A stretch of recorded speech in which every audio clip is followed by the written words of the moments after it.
So for today's lesson, we're going to go over kind of the basics of printmaking and the different techniques that we'll be using to create the spirit animal assignment that we're going to be going over in class. I've kind of laid down the different materials that we're going to be using, and I'll discuss all of them as we go through the project. You're going to need some paper. I have some scratch paper at the bottom here that you're going to be using to actually place the ink on. And then I have actual paper that we're going to be using to transfer the stamp on when we're done. We have a brayer, which is like a rolling device. It's got a handle, it's got a rolling pin, and what you're going to be doing is you're going to be rolling the ink onto the actual brayer itself. When you place it onto the stamp, you're going to be using it quite evenly, and I'll discuss that as well. And then we have the linoleum carving tool. It's just a pen-like shape, but the one that I have, it's the Speedball. And it comes with five different pen tips, and they all create a different kind of shape, different kind of thickness and thinness that will be engraved inside of the actual rubber block itself. And I'll go over the different line work that'll come out of that and the difference between them. We have block printing ink, which is water soluble, so it's going to be easier for us to actually print and have the paper absorb it, and it'll dry probably quicker than most paints would. We don't want to use any other paint, we want to stick to the water soluble paint. And then we do have a rubber block. I have used the one side for a previous example, but we're going to be using this side just for the demo purposes. A rubber block we're going to be actually carving into and creating all the different line works, and I'll be going over kind of the details of that. So just getting ourselves ready, I'm going to get one of the sized pens ready. I'm just going to get pretty much the middle size ready, and that way we can start off with that size, and then when we want to add detail, we'll go in with the smaller piece. And then if we want to create thicker lines that are going to be more apparent, like the circle here, we will be using the bigger piece that kind of creates more of a bigger shape. So for the actual project itself, let me move this a little forward. For the actual project itself, we can sometimes use transfer paper, which we draw our design on, and then we can transfer it directly onto the rubber block. But for this purpose, I'm just going to draw directly on here the design with a graphite pencil. Now, if you don't like it, you can erase. It does erase quite easily. For this assignment, I will go over more of the details, but besides the demo, we're going to be creating a spirit animal representation of ourselves. So you're basically going to pick an animal that you feel is most representative of who you are as a person, and the soul that the animal has kind of matches the soul within you. And you're going to create a design and template that's going to represent that. Say for instance, I did a fox for a previous example, and I added elements of the desert and the sun and different leaves just to make it seem more filled and create a different design element that's going to be completely your free range to do what you think will go really well with the animal that you've chosen. For this specific demo, I'm just going to create a snake. A snake is a pretty apparent animal in my life. I see a lot of them. So I just want you to kind of design. Like I said, the pencil comes really well onto the rubber block, as you can see, and you can go into the details when you get the actual engraving tools out. This is just a good way to navigate where you're going to be carving. So we're just going to draw out the lines a little bit so that I can see where I'm going to be carving out. You don't have to necessarily, if you don't feel like you're ready to go directly onto the rubber block, I will demonstrate another method once I get my transfer paper in the mail, and we can kind of go over that. So that's going to be up to you. And if you're having a hard time drawing directly onto your piece or transferring, just speak to me and we can work together to kind of create the layout that you want. So I'm going to just kind of work with a little bit of the snake's tail, and I may not be perfect, but this is just for the demo purpose. we have the snake. That's kind of just the basis of what the animal will be. And then as we go in, you can, add the elements that you want. Like let's say we'll add some leaf work. I just love working with leaves in my design, so it's going to be your discretion what you decide to add to your project.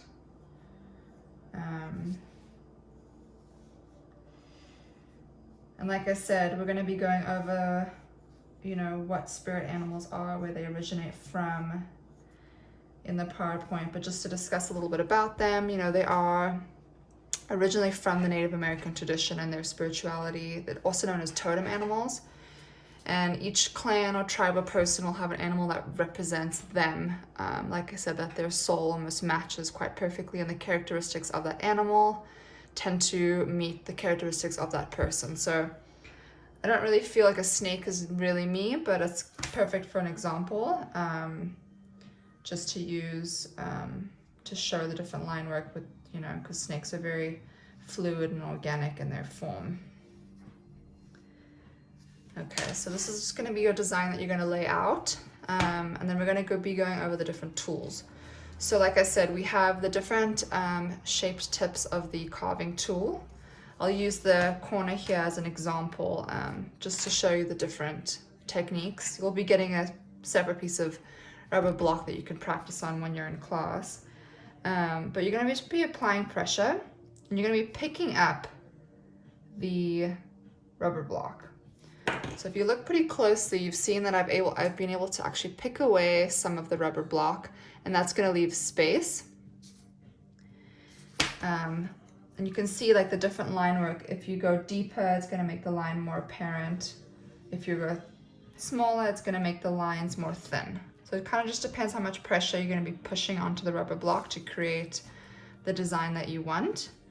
And like I said, each design is going to bring a different, each tip is going to bring a different line work into the project. So you'd want to use these for like the smaller details, like your animal's fur or feathers, scales and whatnot. The bigger ones to make the more defined lines a bit thicker. This is another great tool to add texture as well. So you're going to just be playing around with that. You can practice as much as you want in the paper that I'm going to be giving you, just to kind of feel what it feels like to engrave and to pull the piece and the rubber out of the block. And just a side note, that what you pick away from the actual block itself, it's what's going to be the negative space. So whatever you leave behind, as you can see here, whatever I've picked away, that's going to be all the negative space, and all the space that's left behind is going to be the actual image itself. Then once we roll the ink out on, it will come out quite nicely. So you're going to be almost thinking opposite. You're not drawing directly to create a heart. You're subtracting it, and the background is going to make the shape of the heart. And it'll make more sense once we go along. So just to kind of dive into this, I'm going to just start off with the snake's head. It's going to kind of a messy project, so if you have rubber pieces everywhere, just embrace it. But I'm just going to start picking away to create the shape of the snake's head. You'll see as I go along how it's going to start coming together. As you can see, I'm kind of just picking away at the snake. And just pick out the pieces that are kind of sitting there. So as you can see, I've picked out the head. And you kind of just follow along the graphite, pencil and mark, it doesn't matter, that will go away once you ink the actual project. And kind of following along with the body. Snakes are very, very, very fluid animals. A lot of movement in them, so you might need to move the paper around with you if you do end up doing an animal that's very curvy, to say. There we go, so that's just one line. Let's bring the neck down. Take your time with this, don't rush. And just try to feel what it feels like to pull the rubber away. It's kind of a very relaxing feeling, but as you can see, the snake is starting to form a little bit, and we'll go through and make the snake line a bit thicker once we've engraved the whole body. Just remember that how much pressure you add, like if I go thicker, it's going to create a thicker line because I'm pulling more of the rubber block off. If I'm lighter on my hand, I'm going to be pulling less of it away. So that's just up to you how thick you want the line. And you're just going to play around with it. I want you to be creative. I want you to have fun with this. I just want you to feel what it feels like to work with this kind of medium, and the different just techniques that you can actually come and learn out of this kind of technique, this subtracting away, engraving away to bring your image to life.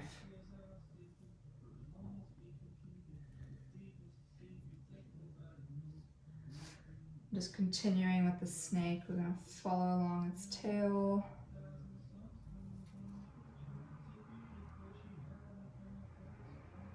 There we go. So the snake's body is kind of being pecked away. I think I'm going to make the lines a little bit thicker because once I go in with the scales, it's going to start kind of going away a little bit. So let's just pick some of this away a little bit more. Make them a little bit thicker.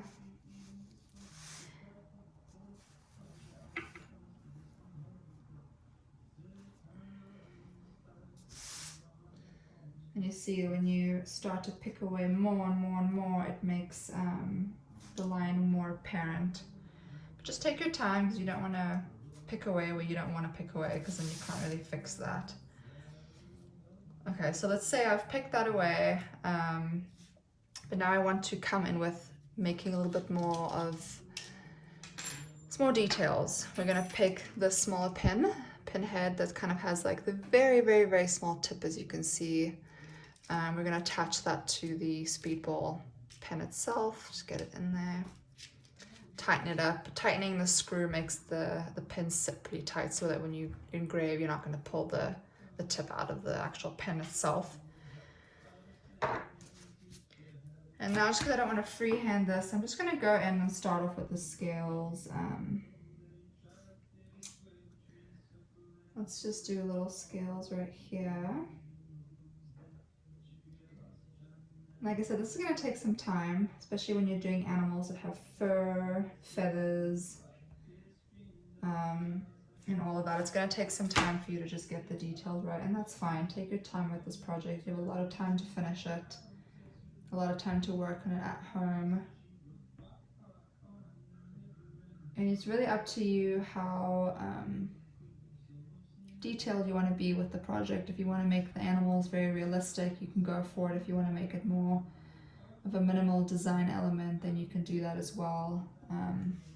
It's printmaking, so it's really up to your discretion. So as you can see, I've kind of just filled in the scales a little bit, just to kind of show you. We're going to start off with doing the smaller tip here. Just remember, what you pick away is what's going to be taken off of the piece. It's what the line work is going to represent. As you can see, it's a bit of a smaller line. You can't really see on camera, but for the purposes of the project, I'm going to be using the bigger one just because it's more of a time constraint. Pull this guy out of there. And he's stuck.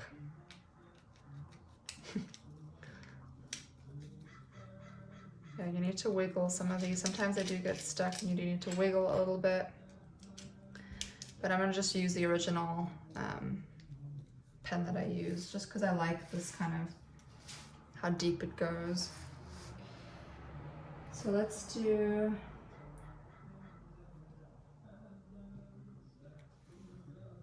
So we're just going to be picking away the scales.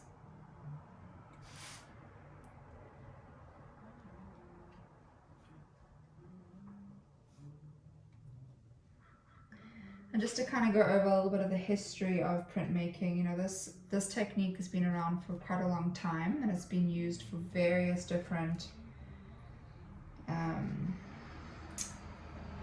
methods. A lot of the time they use this for printing. You know, if you wanted the same image to be printed multiple times or repetition replicas of that image, they would use this method, because you just have to stamp it and then you can keep printing it and printing it and printing it. And it originated in China for their printing methods that they used for their scrolls. They used the same method to print out their stories and their messages that they wanted to preserve. So it's been a while, it's been around for a long time. We'll go over more of the details in the PowerPoint on the dates and the different methods and the different kinds of printmaking that we use. But as you can see, I'm kind of just going in, picking away so I can have the scales kind of start to appear.